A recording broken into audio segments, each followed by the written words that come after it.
All right, ladies and gentlemen, welcome to this week's game video. This week is actually a very special video for me personally because our very own Melissa Carrington, who's our operations coordinator, plus her partner Nicole Edwards, are coming to chat with us. And so first of all, welcome. Thanks for having us.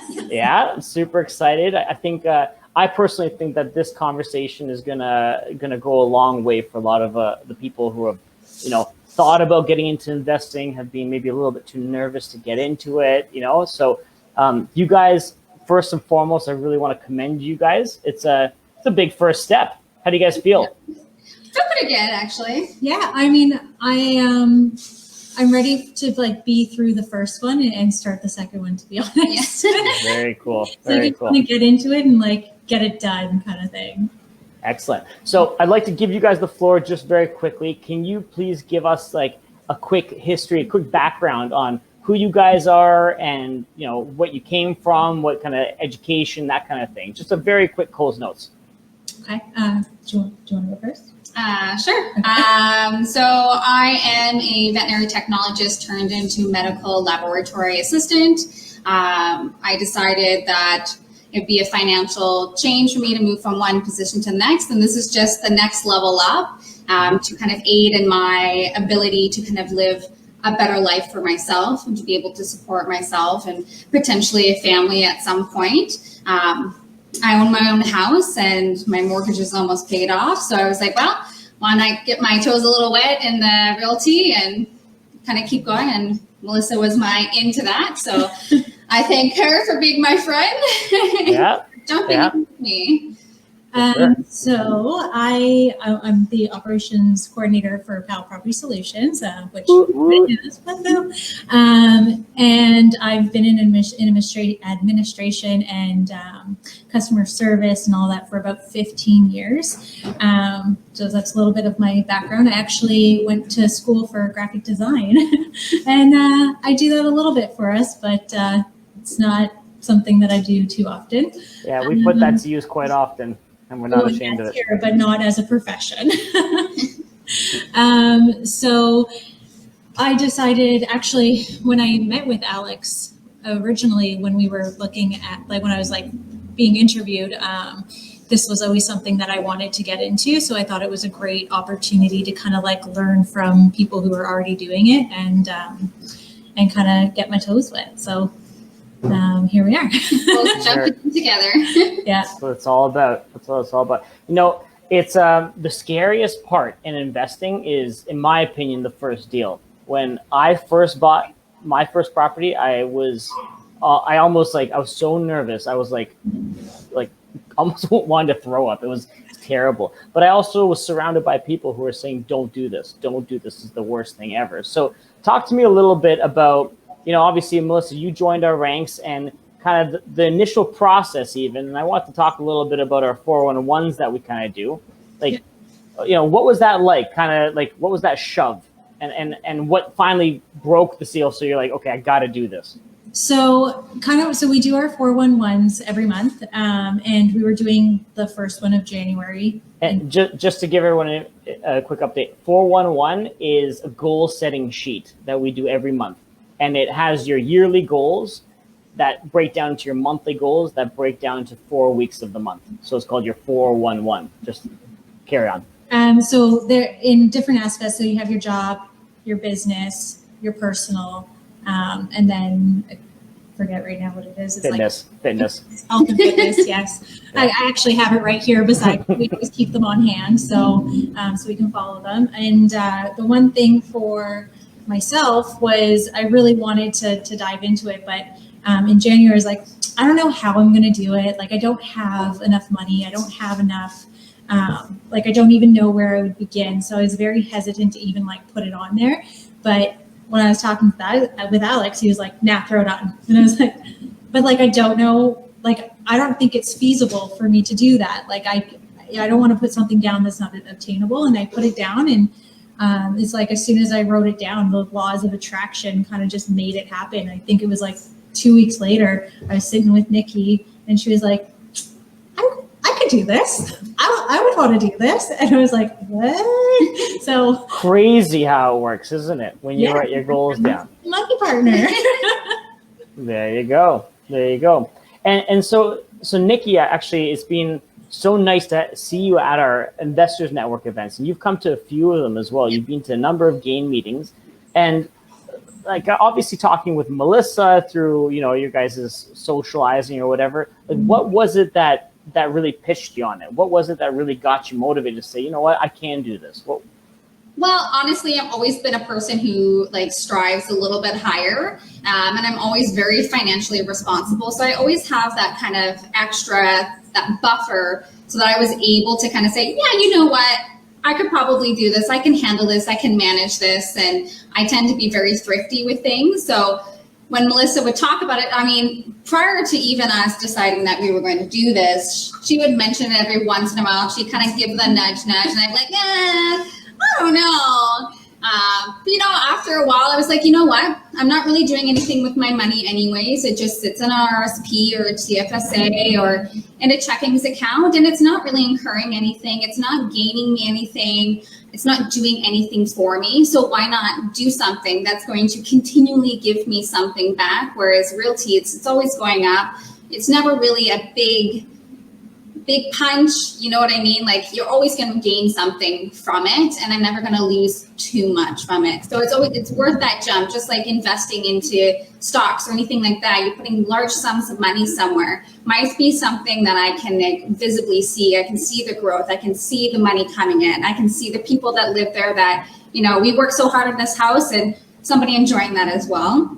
And it's just something to kind of teeter off of. I can do this house, and I can take the equity, and then Mel and I can do another one, and it's just this continual growth. So I think that was kind of something that was really a teaser for us, is that we saw what we could do with the money that we already incurred in the equity in our own homes, and how I wouldn't say that it was easy to kind of take the equity from our homes, because that's always a big step. That's pretty nerve-wracking to say, I'm going to take all this money out and hope that the wind doesn't blow it away, right? So it was a big hurdle, but, we kind of talked it out. And when it's 50-50, it's an easier kind of, stone to break, because we're both in it 50-50. We're both going to support each other, and we're both always going to be there, through thick and thin. Whether we argue, we're always, by the end of the day, fine. But that's a healthy adult relationship. Yeah. So being able to do it as a joint venture really made it a lot more simple and a lot easier to grasp. And I think that that's definitely something, if you're comfortable with the person that you're doing your joint venture with, making sure that you're signing all the proper paperwork and everything, then you know what, it's an easy thing to kind of just dip the toes in and kind of go right in. They say that the wealthy invest in assets and the non-wealthy invest in liabilities. So you see people who go out and decide to use that money that they've saved from their mortgage. They have nothing. They refinance so they can go buy a boat or a new swimming pool or any of these other liabilities that actually don't do anything for their futures. Now, here you guys are who've decided to invest in a tangible asset. So once again, when we're talking about assets, we can break that down even further to, we're not talking stocks or mutual funds or anything like that. We're talking about a house that you guys can feel with your two hands. And I've seen a couple of the bruises Melissa's brought home. So Melissa. Yeah. So it's once again, it's a big plunge, and I think that sometimes people just get disillusioned by the size of what property is anyway. Mm-hmm. They don't realize that it all comes down to just dollars and cents, right? Yeah. And all we're doing is taking that money and we're really putting it to work hard. It's no different than any other sort of asset, but this asset, just in particular, ends up working harder a lot of the times, I won't say all the time, than a lot of other asset streams do.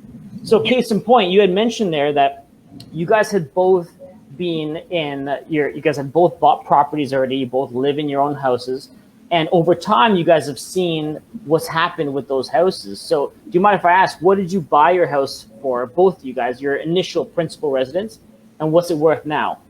So I bought mine for $287,000. Mm-hmm. We have put about $80,000 of renovations in it, and we just refied for $517,000. Boom. Yeah. I also bought probably I definitely looked at the house and I was like, oh God, okay, I'm going to make money on this, but it's going to be a lot of hard work. I slept beside a bathtub for 4 years because somebody decided to put a bathtub in the bedroom. So it took a while, but after the first year, it's a choice. Just to let you know that. no, it wasn't. We did like other parts of the house first. That was the bathroom. Yeah. Like the first day that we were there, my foot went actually through the floor in the bathroom. Like, wow, fixer upper. And this is your principal residence, right? What? This is your principal residence? Yeah, this is where we live, and we lived there for like. Your foot just went through the investment property too. Yes, it did. She has a theme going on. Yeah. So I think the takeaway is, ladies and gentlemen, is that don't wear high heels when you're renovating houses. I was in my boots. They weren't work boots though. Yeah. They were not. They were not work boots. So that's mine. Yeah. So. I originally bought my place for $126 about 7 years ago. And I put about $14,000 worth of renovations into it. And now they're selling for over $320. It's fantastic. It's fantastic. So case in point, another, thing that we hear all the time in real estate, it's not timing the market, but it's time in the market, right? And you guys have proven that. Now, of course, principal residences in like the real estate community, it's like taboo to call those investments, but you can still profit from your own personal residence, and having a personal residence that you've bought strategically can be a great stepping stone into doing this, which is exactly what you guys have done. So once again, congrats, very, very well done. So I do want to dive right into the deal, because that's often the scariest part is, is it the right time to buy? Like all of these questions. So tell us the deal that you guys just recently bought. So we bought a bungalow. It's actually 2-bedroom bungalow for $260, downtown Hamilton, Barton and Strathern area. And noted, $260 in multiple offers. Boom. Yes. Yeah. And it was run down. Yeah, it was a fixer-upper. That's so strange. Yeah, it's a tiny bungalow, probably 600 square feet at the most. But yeah, so walk me through it. You guys first take a look at the property, and I want to know what. Actually, I saw the property. I didn't see it. That's a heck of a lot of trust, Nikki. Way to go. It was. Yeah. It was. So tell me then Melissa, like your first introduction into this property. You open the doors, you take a nice big deep breath, and what is going through your mind at this point? Honestly, so I'm just trying to look at the space and trying to look past like all of their stuff and their clutter. I'm no stranger to doing that, obviously, from my own home that I purchased. But I'm just trying to see what's the space like? What can we do with it? Is it worth paying what we're going to work? And I'm trying to go through each room and tally up in my head, what are we going to spend in this room? What are we going to spend in that room? All at the same time, trying not to spend too much time there, because the seller herself had a little bit of anxieties about people coming through our home and stuff like that. So I tried to be respectful as much as possible. I tried to take a look at most things that I could, but obviously there was a lot of things we couldn't see, just because of the clutter and all of that they had. There's actually the front bedroom. We never actually even stepped foot in there because we couldn't get into it. But the entire time I'm just trying to go over the numbers in my head and trying to see if I notice anything that is a deal breaker in the house while we're going through it. Okay. And was there any point in time when you were walking through there and being like, there's just no way in hell that this is going to work? It wasn't no way in hell is this going to work. It was more of what can I pay for this to make sure that I'm going to come out profitable at the end, at the other side of this. I don't think, obviously, any house has potential, but if you don't buy it at the right price, and knowing how much money you have to put into it, you're not going to see that return. And I really didn't want to obviously put too much into it and not get the return back. Yeah, absolutely. So let's run through the numbers just at a very, very high level. Okay, so purchase price, $260,000. so $260,000. Now, what's the renovation budget? Original 30,000. 40,000 now. Yeah. So we're going to get into that 10,000 in a few minutes, but okay, so $40,000. So you have 260 plus your 40,000. So theoretically, you're going to be in now that 40,000. It contains the carrying costs and all that stuff as well. Yeah. Okay. Just not closing costs. Just not closing costs. So let's call it an extra $5,000 maybe for that. Yeah. Okay, so you're in it for $305,000 total if you think of the purchase price, closing costs plus the renovation. 340. All right, sorry, 305. Yep. Right. And now, what is your anticipated after repair value going to be? We're going for 390. 390. Excellent. So let's quickly do the math. So from a BRRRR strategy, remember we're looking to buy a property, renovate it, rent it out, refinance it, and then repeat the process. So at 390, we know that the bank's going to loan us 80% loan to value, right? What does that come out to? 317. 317. So you're in it, all in on the property for 305,000, and you're going to be getting from the bank 317,000. Oh, sorry, I went the wrong way with that. Actually, it's 307 because you have to 20% in. Sorry. Yeah, so you got to keep 20% in. So where are we at now? So you're at 390 times 0.8. No. So at 390, you're at $312,000. That's going to be your 80% loan to value, right? So the bank's going to give you that $812,000. Now, if you have 805 left or put into the deal, you guys are going to walk away with $7,000 total, right? Does that make sense? Yeah. Now you guys are getting $7,000 to own a newly renovated property that is going to be tenanted and is going to carry itself. Yep. Yeah. That's phenomenal. So now at the new, that's kind of phase one. So that's a swoosh, in my opinion. We call those properties unicorns in our office. Melissa knows that. These deals don't come along too often. And case in point, in a multiple offer scenario, you guys still manage to capture a property that can be a unicorn. That's wild. It's definitely a unicorn. It has lots of horns. For sure. So on the back end of the property, now let's see, okay, fast forward, we have a renter in there. What are you guys anticipating rent to come in at? $1,795 plus 17 utilities. Plus all, so the tenant's going to take care of the house themselves. Okay, so we're dealing with mortgage, property taxes, insurance. That's kind of it, and then property management. So what are you anticipating that your cash flow is going to be every month?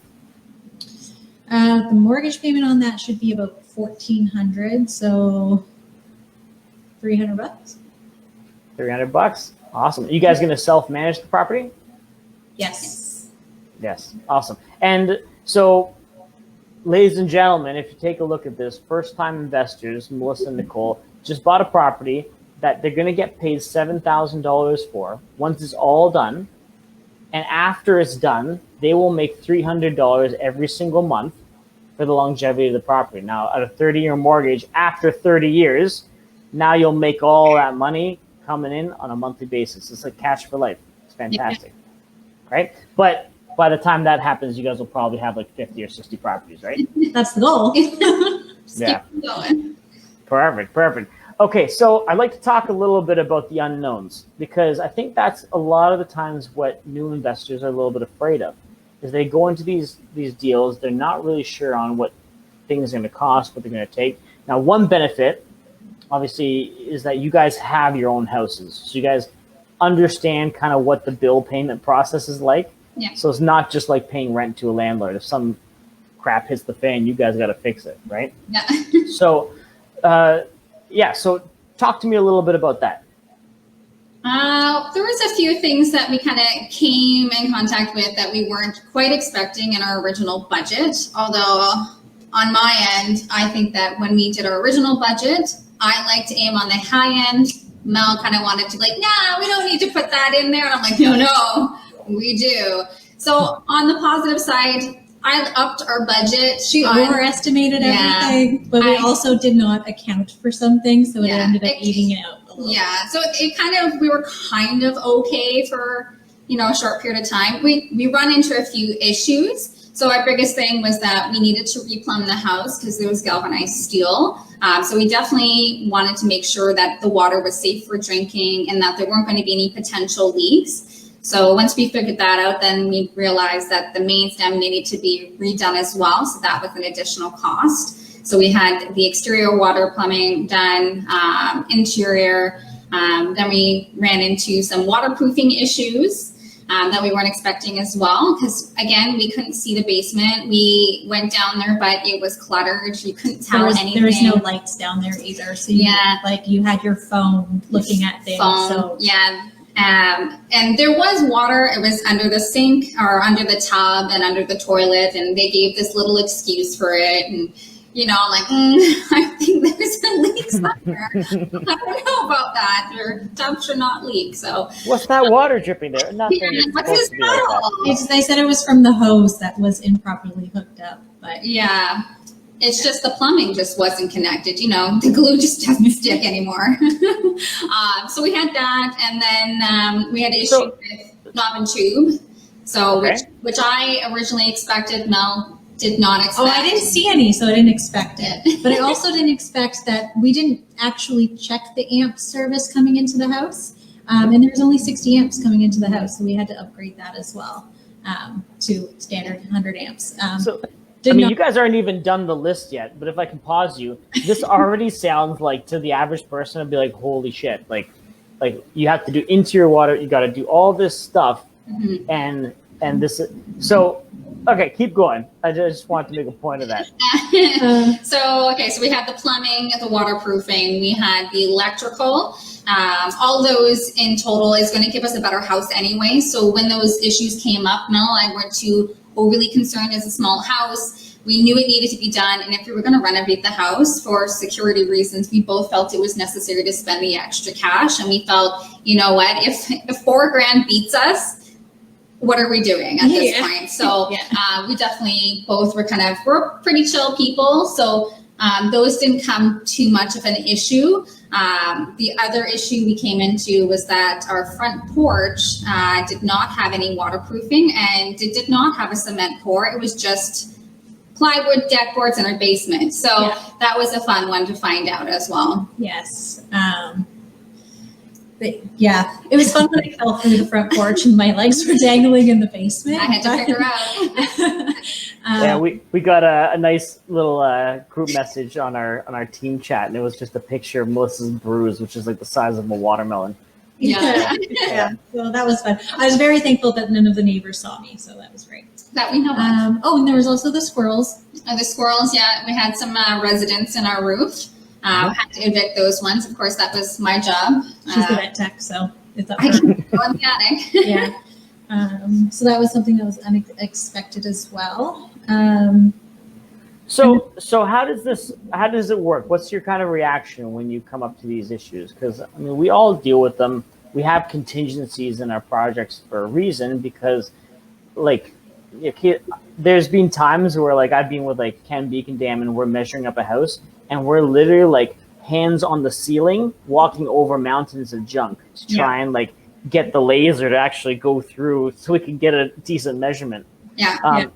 It's impossible sometimes in these properties to really anticipate a lot of this stuff. You got to try your best, of course, and as you do more projects, you're going to think, oh shit, should I check the amp service coming in, right? And case in point too, the average person might say, well, you can do a home inspection, but remember, when you're going into multiple offer scenarios, when there's no time on the market available, you sometimes don't have time, even for a pre-inspection. So sometimes you have to kind of rely on the resources that you have around you to say, okay, in my guts, is this gonna work out very well? So talk to me a little bit about the process of trying to problem solve some of these things. Well, we kind of talked to each other about what we feel would be the best for the property. And again, we both decided we're already in this over $260,000, and like we both kind of said to each other, like if $4,000 beats us, then we can't be doing what we're doing. Yeah. We're both pretty relaxed in the fact that, you have this property, there are going to be issues. And unfortunately, you kind of have to deal with them as the wind blows them at you. I also think that we're both very, we don't want to turn around a bad product, like to say the least. Like, so we don't want to cut corners. We don't want to have issues down the line. So if we know that there's something that we can address right now, we are more than comfortable spending the money, knowing that we're not going to have issues once there's tenants in there as well. So that's something that those things like that just are easy decisions for us when it comes down to that. But usually it's like one of us find it and we're like, okay, so what do we have to do about that? Your option is A, B, or C. Okay, what's the price point of A, B, and C? What's the result of A, B, and C? And then how long is that going to last us? Is that going to improve? Like, is it improving the quality of the home, or is it just like a lipstick fix? And then we try to weigh our options that way and go with whatever our gut tells us. I like it. See, it doesn't have to be that complicated. Like, at the end of the day, remember, we are investing and it's a business. And having that gut feel for the product, I think, is very, very important, because at the end of the day, a person who's going to come into this property and is going to want to live there for the extended period of time, however long they plan to live there, there's a feeling of a home when you walk through it. And there's a saying in the real estate agency world that says logic will make you think, but emotion will make you act, right? So when you walk into a property that's kind of shisty, you can feel that. And you maybe don't know why, that you can maybe tell a few things, but somehow internally you're like, something doesn't feel right here. And it's that much more important, especially when you're dealing with tenants and you're dealing with this kind of work, is you guys don't want to be called back every single month to like, oh, I got to fix this leak, or I got to do this, or I got to do that, right? You don't want something to cost you more in the end. So if you're going to just put a lipstick on it, and let's say it cost you $1,000 for that lipstick, but that lipstick's only going to last you a year or 2 years, and now you have to pay an extra $1,000, an extra $1,000, maybe $5,000. Now you're in it for more than it was just to fix it in the first place. So for us, this was an investment. This was something we're going to do right. We're going to keep it. We're holding it. And again, we wouldn't have good conscience even if we weren't holding it, we wouldn't have good conscience selling something that we said was fully renovated and it was just lipstick, a shoddy job. Yeah.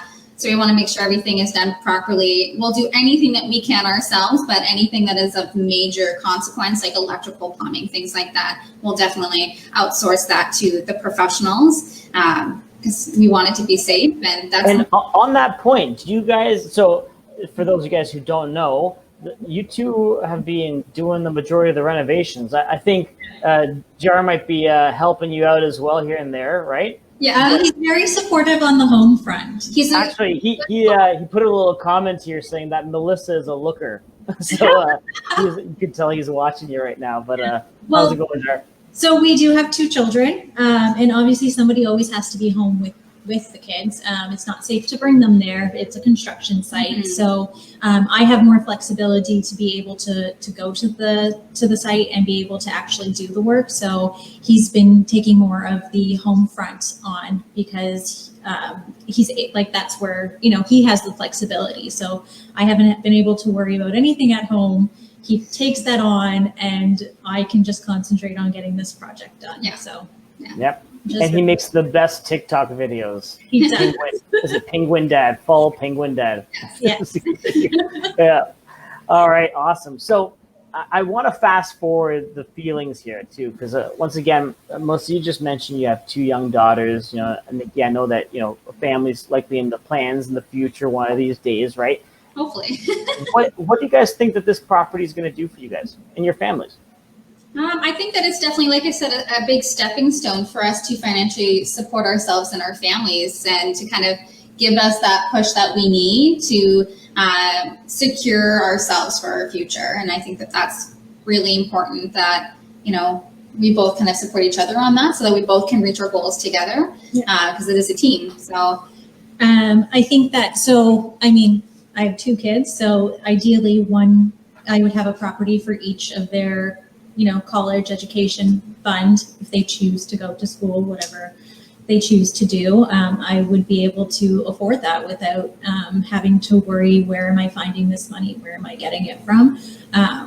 Where I know they do have, options at the bank to save it, but that's my own money going in there. And why not make an investment now where I can leverage, somebody else's money to help me pay for that kind of thing.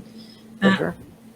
And as we open it up, it means more time with the kids later on in life where, we don't have to worry about being paycheck to paycheck kind of thing. We're just, being financially free. Not that you'll never have to work. It's just you'll be less stressed about having to work. That's what it is. And I mean, people have this weird sense of retirement. Like, we plan to retire much earlier than 65. Let's put it out there. But retirement for me, if I retired before that, I go crazy. So you always want to do something to stimulate your life and do some exciting stuff. But it's the choice of what you do at that time that's really effective. Yeah. And, like it's super sad. And I don't say this lightly, but we see a lot of people who unfortunately haven't saved up enough or haven't made wise decisions in their younger years to set them up for that retirement. And when you were talking about a cash flowing asset, I mean, you ladies, you guys are in your 30s. By the time this property is completely paid off, let's call it 30 years, you guys are in the retirement age. But at that point, all that cash flow would be coming to you. This $390,000 property isn't going to be worth $390 at that time anymore. It's going to be worth, who knows, $600. We look at Toronto. I mean, like, we're talking 30 years here, ladies and gentlemen, right? Yeah. So just case in point, in my opinion, when I think about your daughters, Melissa, just by the time they get to university, this single property alone and just your half of it alone would likely be able to support those two through college or university, whatever they decide to do. Yeah. I mean, ideally, we've talked about the fact that wherever they decide to go to school, we'd actually just buy property there and then have them live in it and rent it out to their friends that are also going to school. So leverage something like that as well. But that's one. The interesting part of investing and effectively what you guys are doing without realizing is you're starting a business. You started a rental property business for yourselves, right? It's small scale. It doesn't feel like that just yet. But you guys are just taking the first steps into it. And they say that once you learn business, you can't unlearn it. And it will change the way you guys think about money and how the money in the world really works. Because you guys have now just found an opportunity where the average person out there is saying, I can't buy anything. Everything's overpriced. I can't afford it. There's no way I can find something. You guys found property under $300,000 in Hamilton. You guys are gonna have $7,000 left over that comes back to you, so you'll get $3,500 each to own a newly renovated property. That's mind-blowing. Mind-blowing. So anyway, very, very impressed with you guys. So let me ask you this: goals, next step moving forward. Like, this property is going to be finished when? Hopefully in 3 weeks. Yeah. three to 4 weeks. Yeah. Very cool. So ideally before August, have a tenant in there, someone who can take care of the place and is going to start paying it off. Excellent. And how many would you guys like to buy coming up? What's the game plan? How do you guys see this rolling out? I think as soon as we're done this, we're going to start looking for another one to close hopefully in September. Yeah. That would be the goal, and hopefully maybe we can get in 2 in 1 year, which is the 2020, which has been a crazy year. So I feel like if we do that this year, maybe next year we can double that. Very, very cool. Well, listen, guys, first of all, I want to say, I'm very proud of the both of you. Nikki, obviously, you've been coming to the GHAIN events and you've been taking the plunge into it. And Melissa, we literally sit like 5 feet away from each other, and we have for now the better part of a year. And I just want to express, like, it makes Kaylee and I very proud that you actually stuck to it and you went through it. And now, you're involving your family, you're involving your friends, you're influencing people that will see an extended gain from this. So once again, kudos to the both of you ladies. We're very, very proud of you. Thank you. Yeah. So if you guys helping us along the way as well. Yeah, no, that's what we're here for. That's what we do. So I want to finish this off by one piece of advice that you guys would give to new investors who are are scared about maybe how to get their foot into the door? I guess I would say if you're scared of doing it on your own, find someone that you trust and you can rely on to do it with you. Even if you're not 50-50 money value, there's something to be said about, having that support to make it through the job as well. Make sure, you have all your T's crossed and your I's dotted when it comes to the actual financial values that you're putting into it. But finding someone that you can trust and finding someone that you rely on to be able to take that dive in, it makes it so much easier. And, making sure you have like a good network around you for support. Like I know personally with having PAL Property Solutions, everybody on the team can support me in some way or the other. Just a network of contacts, and then my support at home as well. As long as you have support, like it's scary, but dive in and like it'll surprise you. For sure. And what about you, Nikki? I would say I would go along the same lines as, if you're nervous to do it by yourself, definitely find someone who you're comfortable with. I think another good thing is when you're working with a partner, making sure that your personalities jive pretty well and that you have some strengths and some weaknesses, because you guys are going to balance each other out. I find Mel is very much more the design aspect, and I'm very much more a penny pincher and the tools and the muscle.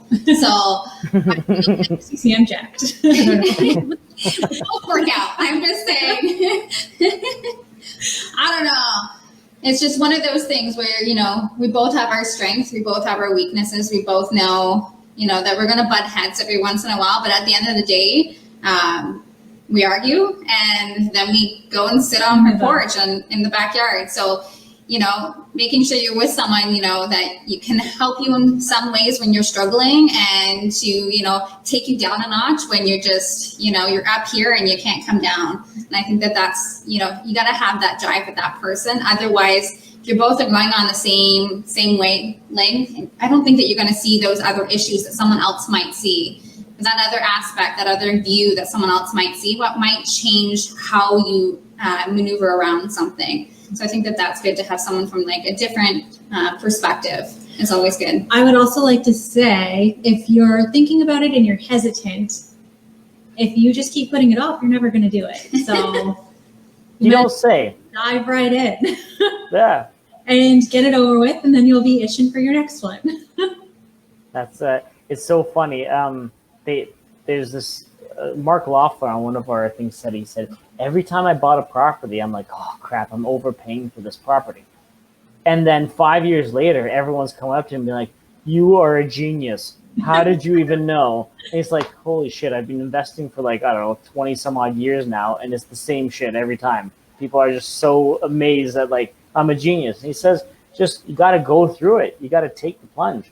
And if you don't, then don't be surprised that you don't get anywhere with it, right? Yeah. So once again, ladies, very proud of you guys and for taking action. It's the most important step in all of this, because remember, guys, real estate's a very forgiving investment. If you guys were to buy at 300 and your renovation went from 40 to 80,000, and now all of a sudden you're like, oh crap, we reappraises at 375 instead of whatever, you guys are left with money in that deal. Let's just say that was just a nightmare scenario. Wait long enough, and the property corrects itself. It does. The property will correct itself. So anyway, we'll leave it at that. Thank you guys once again. Very, very grateful for you guys sharing some of your evening with us and sharing your story for a lot of the new investors out there. Thanks for having us. Thank you. All right. Bye. Bye, guys. Bye.